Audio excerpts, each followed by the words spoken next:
All right. Thanks for jumping on tonight. Happy Monday. We have a ton to get through. I'm super pumped up about this call. So I'm going to breeze through announcements quick, and then we're going to get into the content of overcoming objections. So we were just chatting about it, but tomorrow night there is a Timeout Tuesday happening in Phoenix at headquarters with Emily Vavra and Dr. Joshua Plant, our new Chief Science Officer. If you know someone in Phoenix, even if you haven't talked to them yet, don't be afraid to invite them tomorrow night. If they can't drive there or whatever it may be, you can jump on isagenicslive.com. It's at 9 o'clock Central Standard Time. I know it's been posted in the groups already. I for sure am planning to jump on that myself. So that's tomorrow night.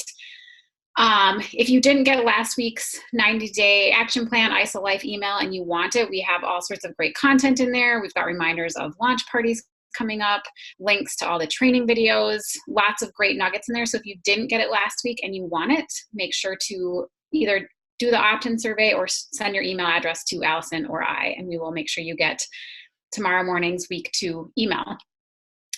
Launch parties. If you have launch parties coming up, please drop them in the chat so that we can include those in the email so that everyone can be connected and helping each other out. And make sure you're putting your launch parties on IsaGenicsARE.com. I've been using that site a ton. Anytime I'm talking to someone, I literally go to that site and look up who can I connect with in that area? What event can I invite them to in that area? So make sure you're putting your stuff on there and going to that site to find launch parties in the areas where you have people.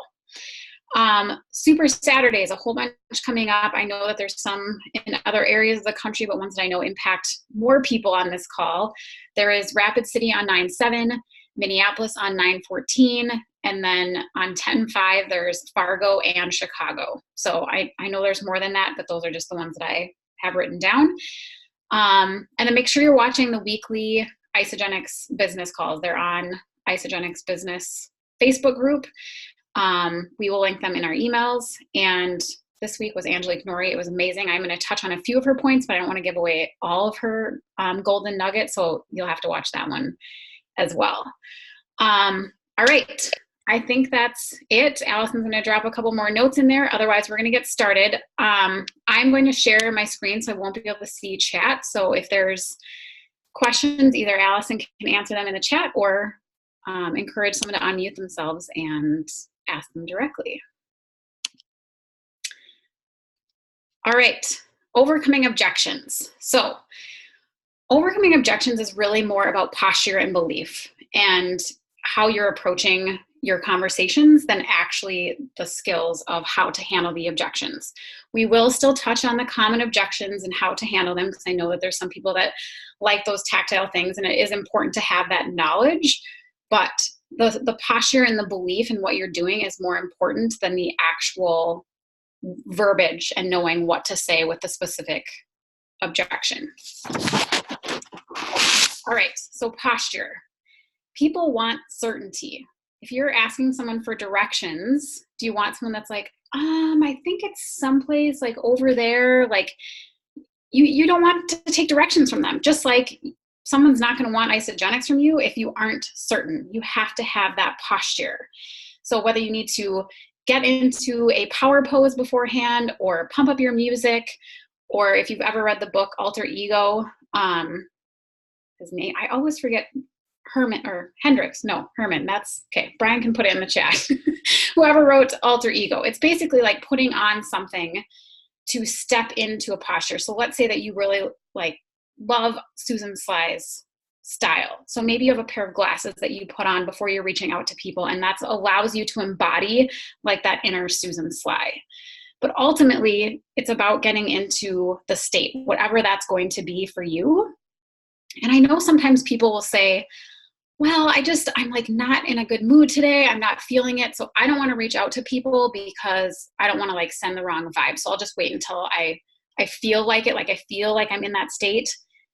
Guess what? If you wait to feel like you're in that state, it's not going to happen very often. So if you're feeling like, oh, I've got negative energy or I'm saying negative things, you need to do something to change your state and figure out what that is. Maybe it's pump up music. Brian and I were doing a dance tonight, 5 minutes before this call, find out what your thing is and change your state before you're reaching out to people, so you have that confidence and that posture that you have something to give and share with people. Okay, belief. So you can improve that posture. You can have more posture by building your belief. And your success is directly proportionate to the amount of uncertainty you're willing to face. Brenda on our team shared with me a podcast from Elizabeth Gilbert about fear and how fear is always going to be there. And this ties into Michelle Polar's whole thing from Celebration as well. But Elizabeth Gilbert said, fear is always going to be there, but you can say to fear, okay, I see you, but you're going to sit in the back seat today. You're not driving. I don't need you to tell me what you're doing from the back seat. Like, it's never going to go away. You just have to tell it that your belief is more important than the fear. You can't get rid of it. And there's these cycles of either when you have fear and you feed the fear cycle versus feeding the success cycle. So when you get a no or an objection, which again, we'll talk about those, it's very easy when you get that no or objection, especially when you're first starting out and you reach out to those first 5 people and, 2 of them don't respond to you. Your mom, is worried that you're doing something illegal and your best friend thinks you're crazy. And it's easy to take an attachment to those circumstances, those no's, and create thoughts of, oh my gosh, I was thinking, I can't do this, I'm not good enough. And then because of those thoughts, your behavior is that you stop the action, you stop contacting people. And from there, you're affirming those initial thoughts that you can't do this. So you get in this negative cycle, and all of a sudden, a year later, your business has gone nowhere, and you're like, see, I told you, I can't do this, I'm not meant to do this. Network marketing doesn't work, IsaGenics doesn't work, whatever it may be, because you're in this negative fear-based pattern. So we need to switch ourselves over to the success cycle. Belief, action, results. Belief, action, results. So same circumstance, you got to know your mom thinks you're doing something illegal. You can say, you know what? It's not about me. My mom doesn't know anything about IsaGenics or network marketing. She's from the prior generation when they watched pyramid schemes be illegal, they watched all that. So those are her beliefs. She doesn't know anything about what I'm doing. And if she's not open to listening to it right now, that's fine. She may never be interested. Or she could be like Allison's mom, where 7 years later, she finally wants to try a shake. You just never know, but it's not, you have to learn how to differentiate what's their stories versus yours. So in the success cycle, you say, it's not my issue. It's not my belief. So you maintain that relationship, but you move on, you stay in action. And because you're continuing in action, you get those yeses, and that affirms your belief. And so you stay in action and you get in this positive success cycle. All right. So how do we either stay in that success cycle or shift from the fear negative cycle into the success cycle? One of the things to realize is that those thoughts, whether you decide oh, I got the no, I'm not good at this, or it's not my story, is to realize that your thoughts are just thoughts and you are the creator of the thoughts. The thoughts are not you. Do you see the difference? So one of the things that's really helped me just in my life in general is looking at my thoughts and my stories and trying to identify where those stories came from. So there's probably a limiting belief about you or your business that keeps playing over and over in your head. And it's probably from a teacher or your parents or someone else that planted something in your mind at a very young age. And now that's the reason why you think you can't build this business. So when you can identify where it came from, I think it objectifies it. It makes it something outside of you that you can say, you know what? That was this person's story. That does not have to define me. That is not me. I can let that go and choose to have different thoughts. And so it's continuing to build that belief, and we'll talk about actual things you can do to build your belief until you don't have attachment to the outcome, because you're so rooted in your belief in yourself and IsaGenics and network marketing that you don't care what the outcome is. You are just reaching out to serve people and offer them this gift, and you've done your due diligence in offering it, and if they don't want it, you can move on and offer it to someone else. Another thing with trying to shift from the negative cycle to the success cycle is thinking about other beliefs. Like if you're thinking, oh, I can't do this, think back on other times you've been successful in your life. Did you do well in school? Did you lead an organization? Did you play in a sport? Like think back on those times in your life that you were successful and think about those before you go to reach out to people. Have that be a part of what changes you into a good state. And then Laura Stevens said this on one of her calls, put your dreams ahead of your ego. So are you looking at that person that you want to reach out to and you're so afraid of what they're going to say because you don't want the rejection or you don't want the judgment, that you're forgetting about those dreams? I have my new vision board up there and it like excites me so much. Like I can't wait to jump out of bed to contact people because of the visions on that board. So I don't care what people say to me because this is what matters to me. It's not what someone's going to say because again, it's their story or not their time. All right. Okay. So what are some actual ways that we can build that belief so that we have the posture when we're reaching out to people? Events. Events is the number one way to build your belief. If you think of your phones, they run out every night, right? They need to be recharged. Well, our belief is the same way. And going to events, whether it's launch parties or Super Saturdays or Core 4 events, they build that belief. Plug into podcasts and books. Like I always notice that I'm in the most action and the least attached to outcomes when I'm filling my brain daily with positive thoughts from podcasts and books. 3-way calls. This is a great way to build your belief and listen to someone else handle the objection versus you trying to figure it out on your own. Learn from people who have failed forward, and you're going to have to do some of your own failing forward. But listen to the verbiage they use, the posture they have, how they handle the objections. And then we'll circle back to this at the end, but staying in action is the best way to keep building your belief. All right, so preparing for no's and the objections. Let me check my time. Okay, doing good. So you're gonna get the objections, but if you can kind of use some of this verbiage and just think about some of these things as you're going into your conversations, it may make the objections easier because you're not blindsided by them. So just remember that people are people. Everyone has a story. Everyone has something going on in their life. So when they give you an objection, it's not about you. Don't be attached to the outcome, but it's also an opportunity for you to listen and to ask them and to dig deeper into their pain point.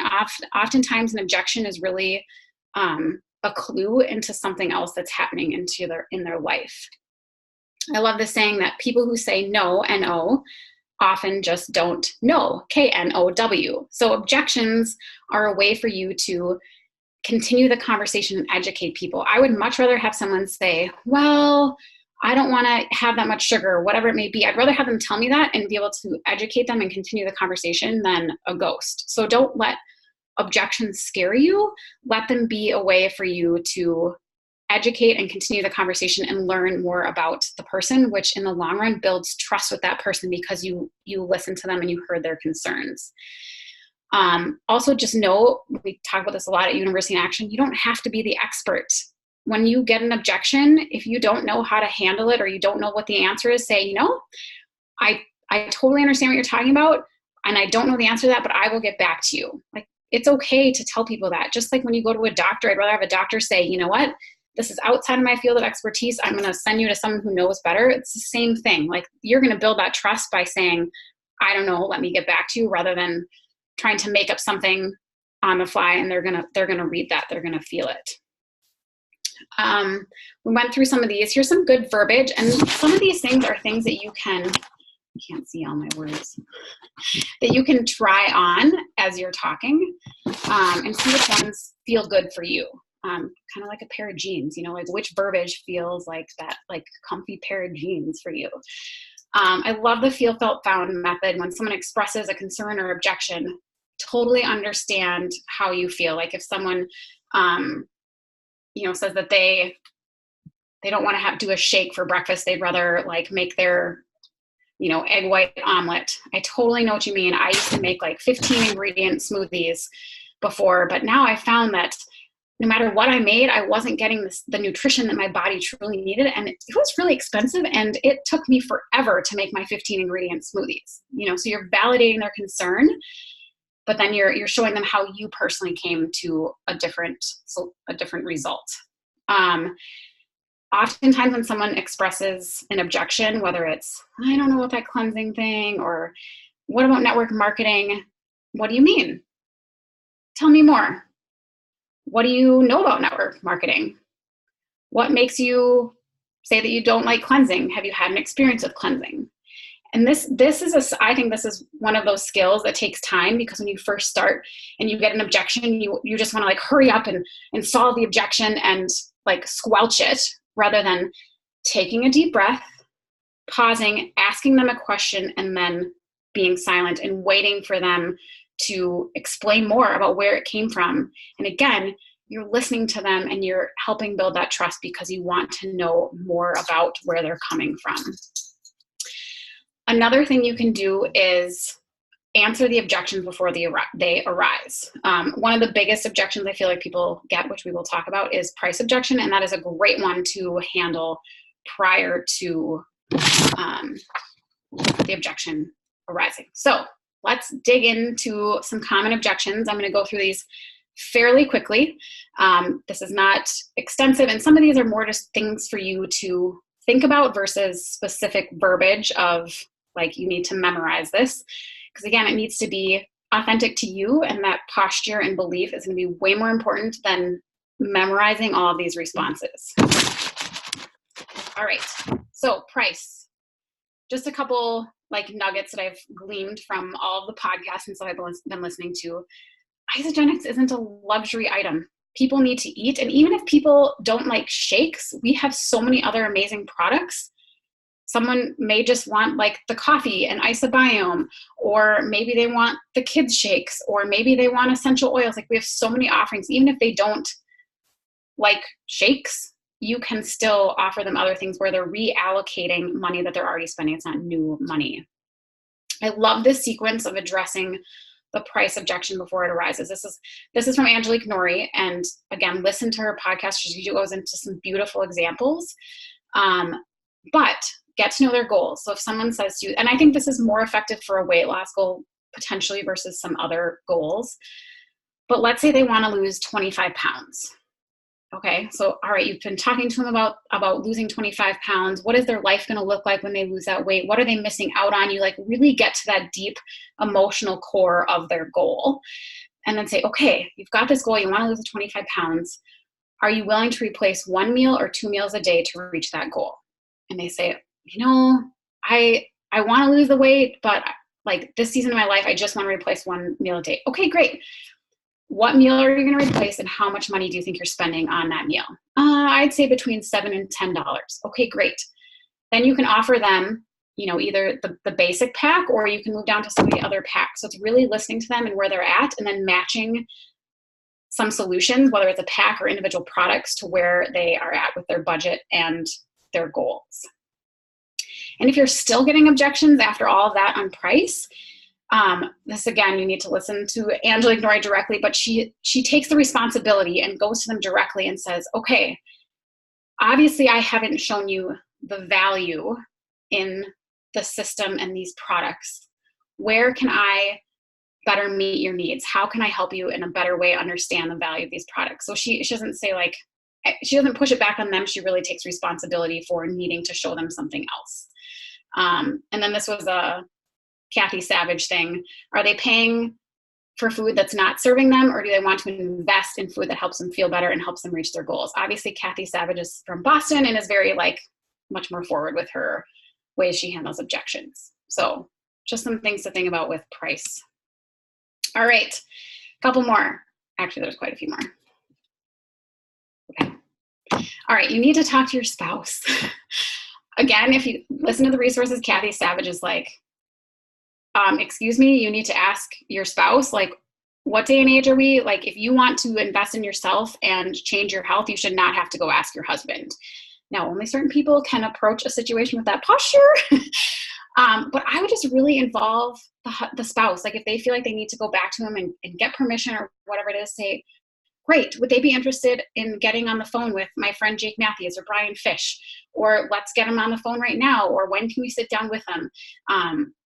Let them know that you're willing to talk to their spouse and get them involved rather than just having them go off and handle it on their own. What makes Isagenix products better? This one, the biggest thing when people ask you for comparison with other companies and products, don't ever get into the comparison game and start putting down other companies. Yes, I may know about feeling like this company's shakes are too low in calories or this one has artificial sweeteners. Try to avoid all that comparison and just either keep it super simple, like I just know how it makes me feel and I trust the quality standards of Isagenix. That's all that's what makes it better. I just know it works and I know how it makes me feel. But you can also, if they're really pushing the Isagenix thing, get them on a 3-way call. Whenever someone is really adamant about like ingredients or why is Isagenix different, that's when I get them on a 3-way call. All right, I like to chew my food, or I only eat whole foods. Yes, so do I. We still eat lots of whole foods.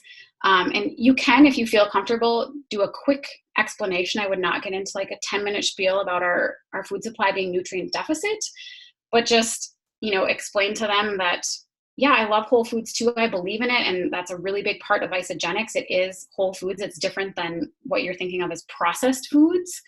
And there's many different ways to structure your day. If they don't want to have 2 shakes a day, that's fine. Like meet them where they're at and rearrange their day, or have them have a bar. Like there's just so many ways of getting around both of those objections. There's too much sugar, which is a pretty common one right now with all the keto things going on. And that's a great time to say, tell me more. What do you mean by that? How much sugar are you looking for? How much sugar are you currently consuming?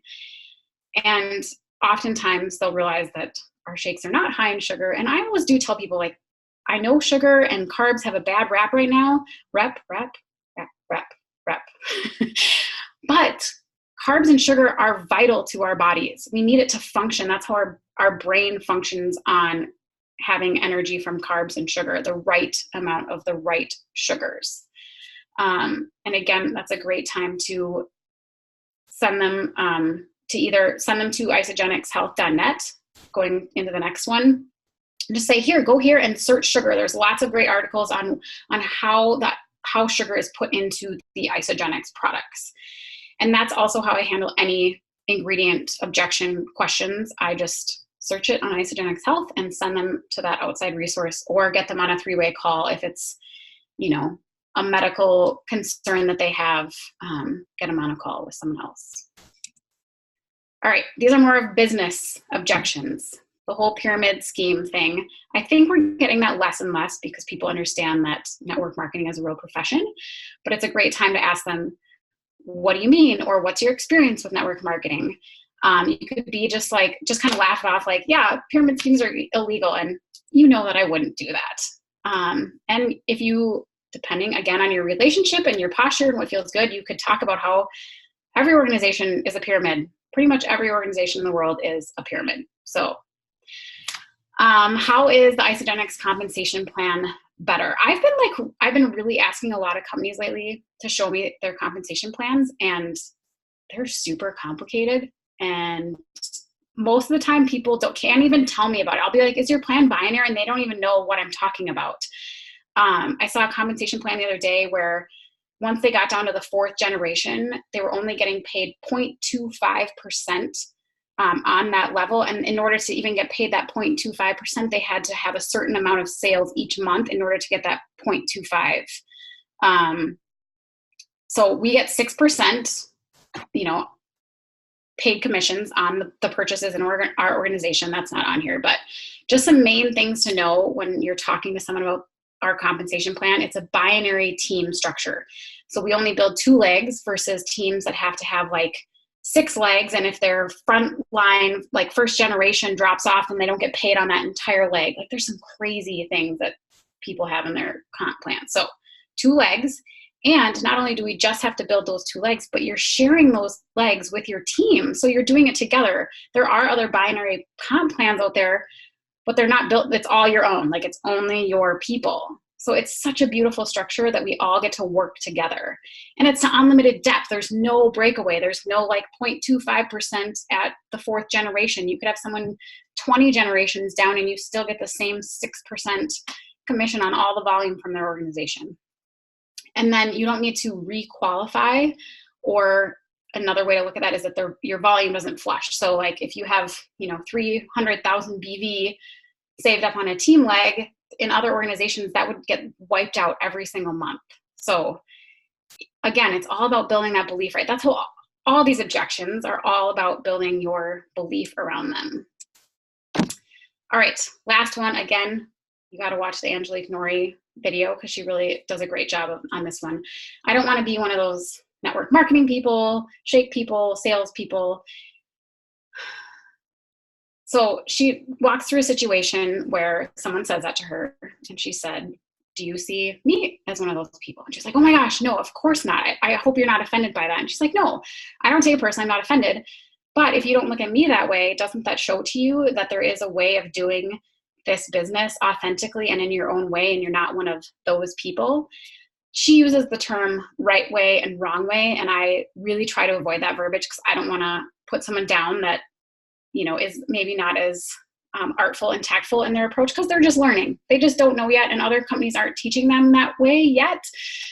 So I try to still paint other people that are those people in a positive light whenever I'm talking to someone about this objection.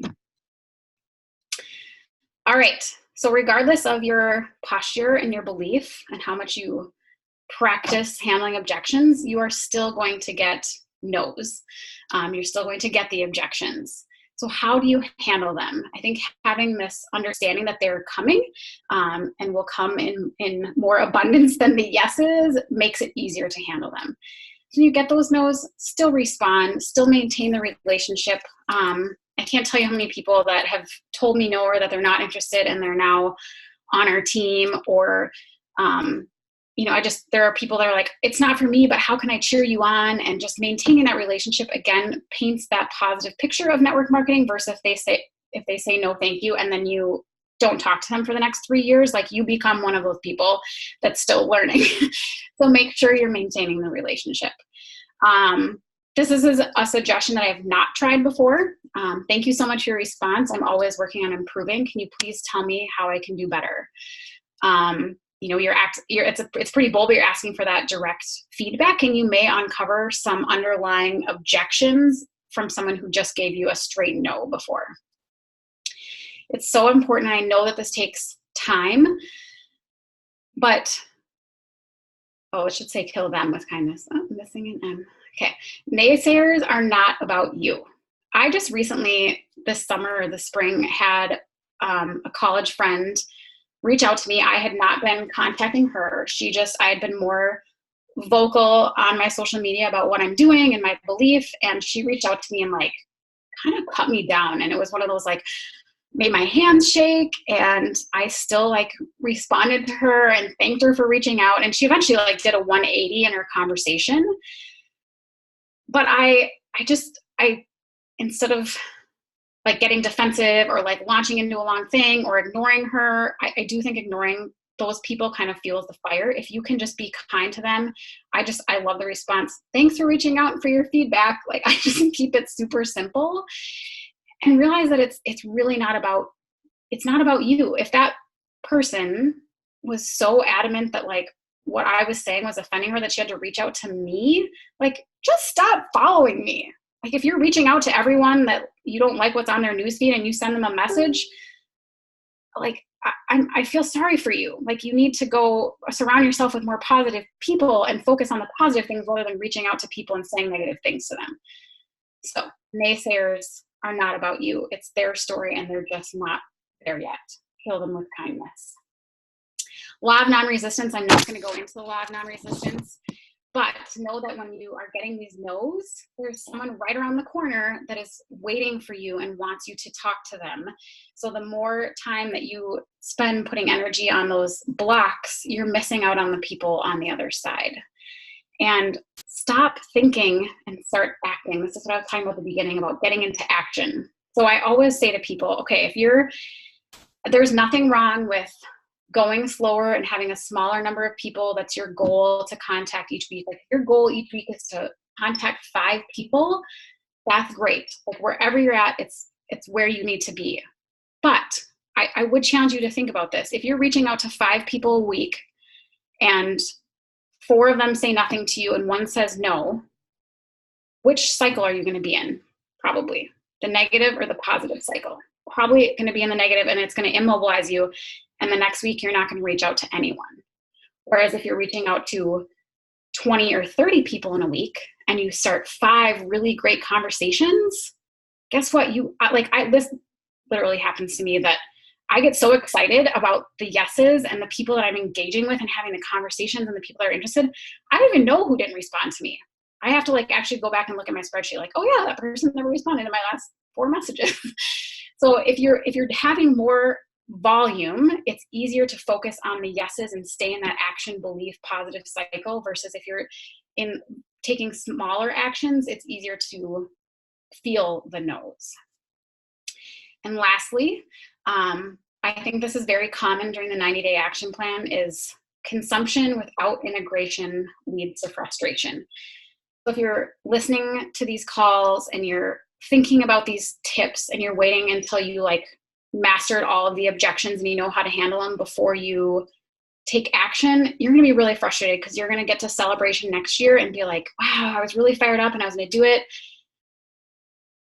And then I didn't actually take action. I just consumed and I didn't actually get into action. So the consumption is important. It's important to keep feeding your mind, but you have to be in the action. So I hope that helped build some belief and, spur you into action. Does anyone have any objection questions? I have seen nothing in the chat, so.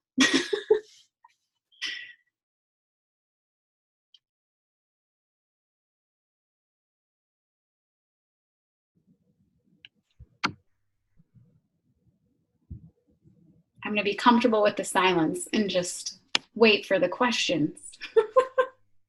They're saying it sounds good, so that's good. And yeah, podcasts. Leah Althouse did ask the best podcast. What, when you were going through yours, was there anything specific, Heidi? So the ones that I listened to specifically for tonight's call will all be in the email tomorrow. So they're in the calendar that is both in Everyday Rockstars and in Grounded. So there's a couple podcasts in there and then the Isagenix business one. So those are great as far as handling objections. Overall podcasts that I listen to a really wide variety, but if you're looking for network marketing specific ones, definitely listen to the Isagenix one. And then I'm really liking your virtual upline. It's with Bob Helig, and it's just network marketing advice. There's really great ones on there.